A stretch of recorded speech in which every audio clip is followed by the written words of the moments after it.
சந்திரன், இது உங்கள் ராம் தீபம் எக்ஸாம் சொல்யூஷன்ஸ். ஸோ நண்பர்களே, நம்ம வெற்றிகரமாக பாருங்கள்.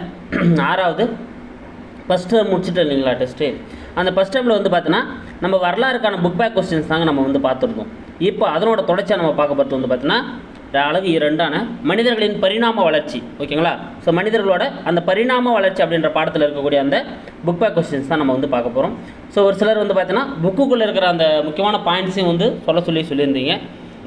கண்டிப்பாக இப்போ நம்ம இது ஏன்னா ஃபஸ்ட் டைம் முடிச்சதால நம்ம என்ன பண்ணலாம், இது புக் பேக் பார்த்துலாம். செகண்ட் டைமில் வந்து நான் உங்களுக்கு என்ன பண்ணுறேன், புக்குக்குள்ளே இருக்கிற அந்த இம்பார்ட்டன்ட் பாயிண்ட்ஸ் வந்து நான் உங்களுக்கு ஹைலைட் பண்ணி நான் உங்களுக்கு ஒரு டைம் சொல்லிடுறேன். ஓகேங்களா? ஒன்றும் பிரச்சனை இல்லை. சரி, வாங்க நம்ம வீடியோக்குள்ளே போகலாம். ஓகே, ஸோ செகண்ட் லெசனுக்கு நம்ம வந்துட்டோம். செகண்ட் லெசன்லேருந்து நம்ம புக் பேக் கொஸ்டின்ஸ் பார்க்கலாம் பாருங்கள். ஃபர்ஸ்ட் கொஸ்டின், சரியான விடையை தேர்ந்தெடு. பரிணாமத்தின் வழிமுறை. ஸோ பரிணாமத்தோட வழிமுறை எப்படிப்பட்டதுன்னா படிப்படியானது. ஏன்னா பரிணாமம் வந்து ஒரே டேலாம் டக்குன்னு நாங்கள் வந்து வரல இல்லைங்க. படிப்படியாக அதாவது ஒரு இடத்துலேருந்து இன்னொரு இடத்துலேருந்து இன்னொரு இடம் சொல்லிட்டு என்ன பண்ணியிருக்கு, படிப்படியாக தான் வந்து என்ன இருக்குது, இந்த இனம் வந்து உருவாயிருக்கு. ஓகேங்களா? அப்போ பரிணாமத்தின் வழிமுறை எப்படிப்பட்டதுனா படிப்படியானது. இதுதான் வந்து இதுக்கான ஆன்சர். ஓகேங்களா? அடுத்த கொஸ்டின் பார்க்கலாம் பாருங்கள். தான்சானியா டேஷ் கண்டத்தில் உள்ளது. தான்சானியா வந்து பார்த்தீங்கன்னா எந்த கண்டத்தில் இருக்குது அப்படின்னா, எந்த கண்டத்தில் இருக்குங்க, ஆப்பிரிக்கா கண்டத்தில் உள்ளது. ஓகேங்களா? இதுக்கான ஆன்சர் என்னதுங்க, ஆ அப்படின்றது தான் ஆன்சர். அப்போ பாருங்கள், பரிணாம வளர்ச்சி வந்து பார்த்தீங்கன்னா படிப்படியானது. தான்சானியா அப்படின்றது வந்து பார்த்தீங்கன்னா எந்த கண்டத்தில் இருக்குடானா ஆப்பிரிக்கா கண்டத்தில் வந்து காணப்படுகிறது. அடுத்து, கூற்றுக்கான காரணத்தை பொறுத்து சரியான விடையை தேர்ந்தெடு. ஸோ கூற்றுக்கான காரணங்கள் சரியான விடை பாருங்கள். ஃபஸ்ட்டு பாருங்கள், உலகின் வெவ்வேறு பகுதிகளுக்கு இடம்பெயர்ந்த மனிதர்களின் உடலமைப்பிலும் நிறத்திலும் காலப்போக்கில் மாற்றங்கள் ஏற்பட்டன. ஸோ உலகோட வேறொரு இடங்களுக்கு மனிதர்கள் என்ன பண்ணுறாங்க, இடம்பெயர்றாங்க. அவங்களோட உடலமைப்பிலும் சரி நிறத்திலும் சரி காலப்போக்கில் என்ன ஆயிடுச்சான், நிறைய மாற்றங்கள் வந்து ஏற்பட்டுச்சான். காரணம் தட்பவெப்ப நிலை மாற்றமே. ஆமாங்க, கூற்றும் சரிதான், மாற்றம் ஏற்பட்டது உண்மைதான். அதுக்கான காரணம் என்னென்னா தட்பவெப்ப நிலை மாற்றம், அதுவும் கரெக்டு தாங்க. ஓகேங்களா? ஏன்னா இப்போ தட்பவெப்ப நிலை மாற்றத்துக்கு ஏற்றாப்பால் தான் அவங்களோட கலர் இருக்கும். அதிகமான வெப்பநிலை பிரதேசத்தில் இருக்கவங்களுக்கு வந்து பார்த்தீங்கன்னா ஒரு மாதிரியான மாநிலத்தில் இருப்பாங்க. குளிர் பிரதேசத்தில் இருக்கவங்களுக்கு வந்து பார்த்தீங்கன்னா பண்ணுவாங்க, வெண்மை நிறத்தில் வந்து இருப்பாங்க. ஓகேங்களா? ஸோ அந்த மெலனின் வேறுபாட்டால் வரக்கூடிய அந்த பாதிப்பு தான். ஓகேங்களா? அப்போ தட்பநிலை மாற்றம் தான் வந்து பார்த்தீங்கன்னா அவங்களோட உடல் அமைப்பிலையும் அவங்களோட நிறத்தில் வந்து மாற்றங்கள் ஏற்படுறதுக்கான காரணம். அப்போ கூற்று சரிதான், காரணமும் சரிதான். இதுக்கான ஆன்சர் எதுங்க, இ.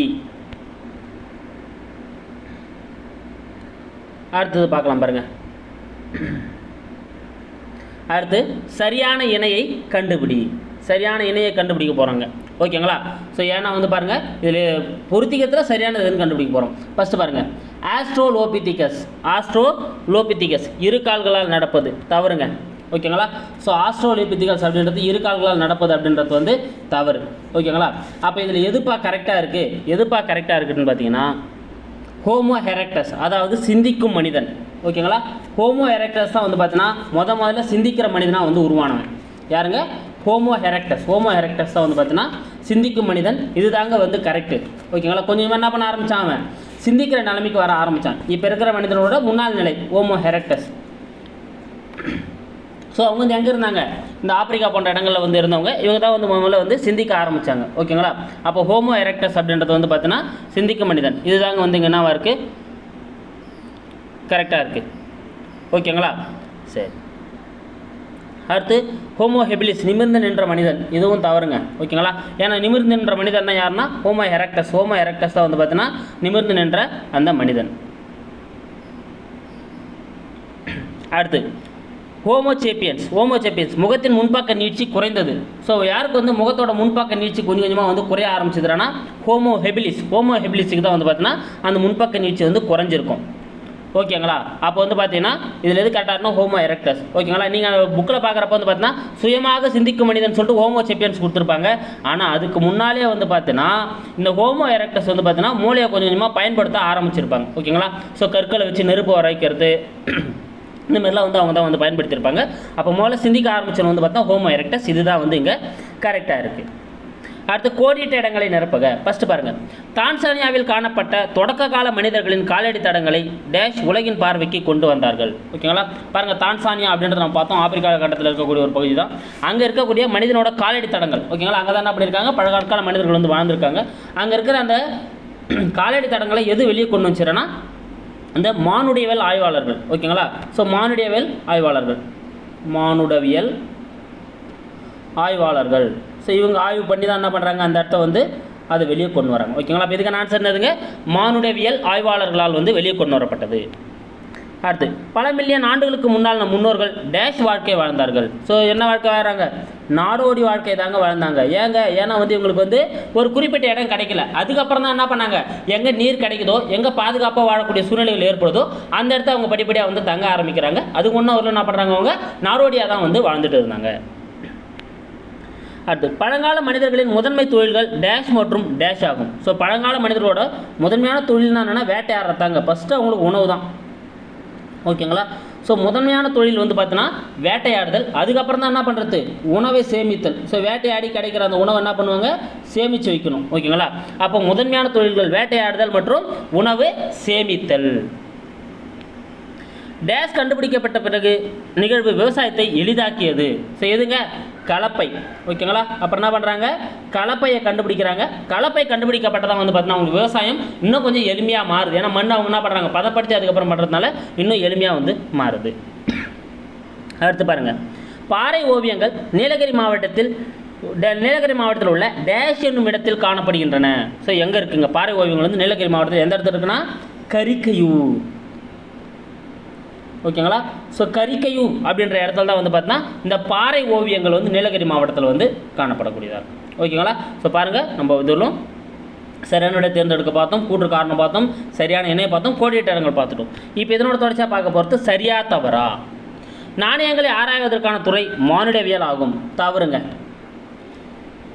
ஓகேங்களா? ஏன்னா நாணயங்களை ஆராய துறை நம்ம என்னன்னு சொல்லுவோம், மானுடவியல்னு சொல்ல மாட்டோம். ஓகேங்களா? மானுடவியல்னா என்னங்க, மானுடவியல்னா மனிதர்களோட அந்த பரிணாம வளர்ச்சி எப்படி படிப்படியாக வளர்ந்தது அப்படின்றத பற்றி படிக்கிற அந்த இதுதான் வந்து நம்ம என்ன சொல்லுவோம்னா மானுடவியல் அப்படின்னு சொல்லுவோம். அதாவது ஆந்த்ரோபாலஜி அப்படின்னு சொல்லுவோம். மானுடவியல்னா அந்த மானிடர்களோட அந்த எதை படிக்கக்கூடியது, அவங்களோட பரிணாம வளர்ச்சியை பற்றி படிக்கக்கூடியதான் வந்து பார்த்தீங்கன்னா மானுடவியல் அப்படின்னு சொல்கிறது. ஓகேங்களா? ஸோ நாணயங்களை பற்றி படிக்கிறது வந்து பார்த்தீங்கன்னா மானுடவியல் நம்ம என்ன பண்ண மாட்டோம், சொல்ல மாட்டோம். அது நம்ம என்ன சொல்லுவோம், நாணயவியல் அப்படின்னு நம்ம சொல்லுவோம். நாணயவியல் சொல்லுவோம். அப்போ ஃபஸ்ட்டு வந்து என்னதுங்க, இங்கே தவறாக இருக்குது. அடுத்து, ஹோமோ எரெக்டஸ் மனிதர்களுக்கு நெருப்பு குறித்த அறிவு இருந்தது. ஆமாங்க. ஸோ முதல்ல இவங்க தான் என்ன பண்ணாங்க, அந்த கல்லை வந்து சிந்திக்க ஆரம்பித்து கல்லை ஒன்று உரைச்சி நெருப்பு வர ஆரம்பித்தாங்க.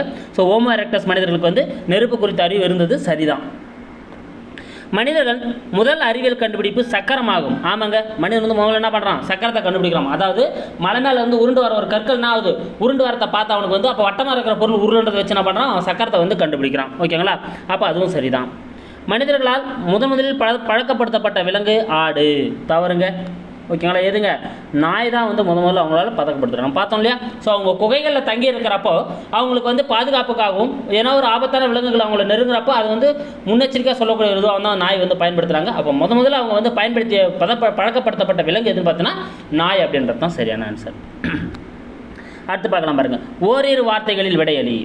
அகழ்வாழ்வில் கிடைக்கும் பொருட்களின் காலத்தை அறிய என்ன முறை பயன்படுகிறது? எந்த முறைங்க பயன்படுத்துகிறாங்க, கார்பன் 14. ஓகேங்களா? கார்பன் கதிரியக்க கார்பன் முறை அப்படின்ற முறையை வச்சு என்ன பண்ணுறாங்க, கண்டுபிடிக்கிறாங்க. ஓகேங்களா? ஸோ கதிரியக்க கார்பன் அப்படின்னு சொல்லுவாங்க. அதுவும் என்னதுங்க, C14 கார்பன் 14 ஐசோட்டோப்பை தான் என்ன பண்ணுறாங்க, பயன்படுத்துகிறாங்க. அதில் இருக்கக்கூடிய கார்பனோட எண்ணிக்கை கவுண்ட் பண்ணி இது எத்தனை ஆண்டுகளுக்கு முற்பட்டதுன்றதை கண்டுபிடிப்பாங்க. ஓகேங்களா? அப்போ கதிரியக்க கார்பன் முறை.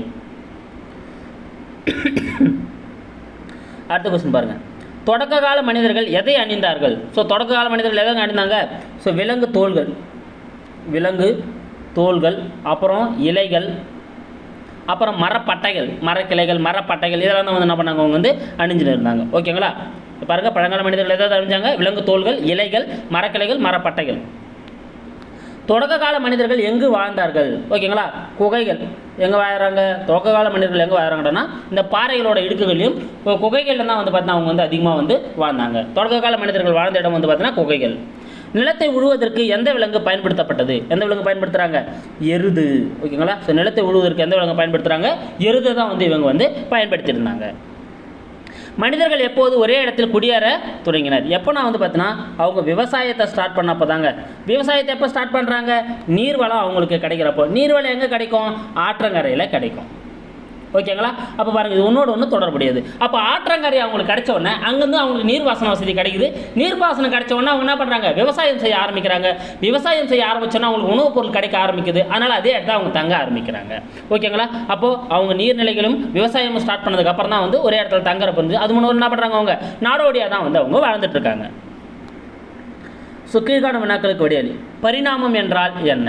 நம்ம பார்த்தோம்ல, பரிணாமம்னா என்னங்க, அதாவது நம்ம மனிதர்கள் வந்து பார்த்தோன்னா படிப்படியாக வளர்ச்சி அடைந்து ஒரு மேம்பட்ட நிலையை அடையிறது. அதாவது குரங்கிலிருந்து கொஞ்சம் கொஞ்சமாக நிமிர்ந்து நடக்கிறது, 2 கால்களால் நடக்கிறது, அப்புறம் சிந்திக்க ஆரம்பிக்கிறது, அப்புறம் இறந்தவர்களை புதைக்கிறது அப்படின்னு படிப்படியாக வளர்ந்து ஒரு மேம்பட்ட நிலையை அடைந்த அந்த நிலையை தான் நம்ம என்ன சொல்கிறோம், பரிணாமம் அப்படின்னு நம்ம சொல்கிறோம். ஹோமோ சேப்பியன்ஸ் மனிதர்களின் 2 பண்புகளை எழுது. யாருங்க? ஹோமோ சேப்பியன்ஸ் மனிதர்களோட 2 பண்புகள். ஸோ ஹோமோ சேப்பியன்ஸை பொறுத்தவரையில் வந்து பார்த்தோன்னா நம்ம மனிதர்கள், அதாவது இப்போ இருக்கிற மனிதர்களோட அந்த முன்னாள் மனிதர்கள் தான் வந்து பார்த்தோன்னா ஹோமோ சேப்பியன்ஸ் அப்படின்னு நம்ம சொல்லுவோம். ஓகேங்களா? ஸோ இவங்களோட பண்புகள் வந்து பார்த்தோன்னா இவங்க என்ன பண்ணுவாங்க, நவீன மனிதன், அதாவது வேட்டையாடும் முறை, கரடுமுரடான கருவிகளை பயன்படுத்தியிருந்தாங்க. ஓகேங்களா? அது மட்டும் இல்லாமல் இவங்க சுயமாக சிந்திக்கிற அந்த திறனை பெற்றிருந்தாங்க. ஆப்பிரிக்காவில் இடம்பெயர்ந்து ஐரோப்பாவிலும் ஆசியாவிலும் வந்து கொஞ்சமாக அவங்க என்ன பண்ணாங்க, குடியேறினாங்க. ஓகேங்களா? ஸோ இதெல்லாம் இவங்களுக்கான அந்த பண்புகள். மனிதர்கள் ஏன் இடம் விட்டு இடம் நகர்ந்தார்கள்? ஸோ மனிதர்கள் ஏங்க இடம் விட்டு இடம் நகர்றாங்க? ஒன்றுங்க, உணவு தேவைக்காக தாங்க. ஃபஸ்ட் ஆப்ஷன் வந்து பார்த்தீங்கன்னா உணவு தேவைக்காக தான். ஓகேங்களா? ஸோ உணவு தேவைக்காக அவங்க என்ன பண்ணுறாங்க, ஒரு இடத்துல இன்னொரு இடத்துக்கு நகர ஆரம்பிக்கிறாங்க. எந்த இடங்களில் வந்து நீர்நிலைகள் இருக்குதோ, எந்த இடம் அவங்களுக்கு தேவையான உணவுப் பொருட்கள் கிடைக்குதோ அது கிடைக்கிறவர்களும் அப்படியே இடம்பெயர்ந்து வந்து இருந்தாங்க. பழங்கால வேட்டை முறைகளை விலக்கி கூறவும். ஸோ பழங்கால வேட்டை முறைகளை பொறுத்தவரையிலும் வந்து பார்த்தீங்கன்னா இவங்க என்ன பண்ணுவாங்க, அந்த கற்களான கூர்மையான கருவிகளை பயன்படுத்துவாங்க. இல்லை அதில் வந்து பார்த்தோன்னா மரத்தாலான உரைகளை பயன்படுத்தி வேட்டையாட ஆரம்பித்தாங்க. அப்புறம் எலும்புகள், ஓகேங்களா? ஸோ விலங்குகளோட எலும்புகளை பயன்படுத்தி என்ன பண்ணாங்க, வேட்டையாட ஆரம்பித்தாங்க. ஸோ கொஞ்சம் கொஞ்சமாக அவங்களோட வேட்டையாடல் முறை வந்து மாற வந்து ஆரம்பிச்சு, கூட வந்து நாய்களை வந்து கூட்டு போவாங்க அப்படின்றது நம்ம பார்த்தோம். கோடாரிகள் ஏன் உருவாக்கப்பட்டன? ஓகேங்களா? ஸோ கோடாரிகள் எங்கே உருவாக்குறாங்க, அதாவது மரங்களை வெட்டவும். ஸோ மரத்தை வந்து வெட்டி சாய்க்கிறதுக்கும், அடுத்து வந்து பார்த்தோன்னா பெரிய பெரிய விலங்குகளோட அந்த இறைச்சியை வந்து கிழிக்கிறதுக்கும், அடுத்து வந்து பார்த்தோன்னா மரக்கிளைகளை வந்து செதுக்கிறதுக்கும் என்ன பண்ணுறாங்க, இவங்க வந்து கோடாரிகளை பயன்படுத்தினாங்க. தொல்லியல் என்பது எவ்வாறு வரையறுப்பாய்? ஸோ தொல்லியல்னா என்னங்க, அதாவது இந்த வரலாற்றுக்கு முந்தைய கால மனிதர்கள் எப்படி வாழ்ந்தாங்க, அவங்களோட வாழ்க்கை முறை எப்படி இருந்தது, அவங்க எப்படிப்பட்ட பொருட்களை பயன்படுத்துனாங்க, அவங்களோட வாழ்க்கையில் எப்படிப்பட்ட சவால்களை அவங்க சந்திச்சாங்க அப்படின்ற விஷயங்களை வந்து ஆராய்ச்சி பண்ணி அகழ்வாராய்ச்சி கண்டுபிடிக்கிற அந்த முறை தான் நம்ம என்னன்னு சொல்லுவோம், தொல்லியல் அப்படின்னு நம்ம சொல்லுவோம். ஓகேங்களா? ஸோ அப்போ பழைய வரலாறை பற்றி, பழைய மனிதர்களை பற்றி தெரிஞ்சுக்கிற ஒரு முறை தான் தொல்லியல். மானுடியல் பற்றி நீ எவ்வாறு அறிந்துள்ளாய்? மானுடர்னா நாங்கள் மனிதனோட அந்த பரிணாம வளர்ச்சி, படிப்படியாக அவனோட பரிணாம வளர்ச்சி அடைந்து இப்போ எந்த ஸ்டேஜில் இருக்கான், அவன் எந்த நிலையில் இருக்கான் அப்படின்றத படிக்கிறது தான் நம்ம என்னன்னு சொல்லுவோம், இந்த மானுடவியல் அப்படின்னு நம்ம சொல்லுவோம். ஓகேங்களா? சரிங்க. ஸோ இந்த பாடத்துக்கான புக் பேக் கொஸ்டின் நம்ம பார்த்துட்டோம். கண்டிப்பாக உங்களுக்கு பயங்கர யூஸ்ஃபுல்லாக இருந்திருக்கும்னு நினைக்கிறேன். ஓகேங்களா? இது புக் பேக் கொஸ்டின் தானே அப்படின்னு சொல்லிட்டு கேர்லெஸ்ஸாக வந்துடாதீங்க. சில இடங்களில் வந்து பார்த்தீங்கன்னா நம்மளுக்கு ஆப்ஷன்ஸ்லேருந்து டெலிட் பண்ணுறதுக்கும் சில இடங்களில் வந்து உதவும். ஓகேங்களா? அதனால் இதை பார்த்துங்க. ஸோ அடுத்த பாடங்கள் போகிறப்போ நம்மளுக்கு இன்னும் பயங்கர யூஸ்ஃபுல்லாக இருக்கும். ஓகேங்களா? So thank you guys. அடுத்த வீடியோவில் உங்களை நான் சந்திக்கிறேன். நம்ம சேனலுக்கான புதுசாக வந்தீங்கன்னா நம்ம சேனலை சப்ஸ்கிரைப் பண்ணிங்க, கூட பக்கத்தில் பெல் பட்டனையும் கிளிக் பண்ணிக்கங்க.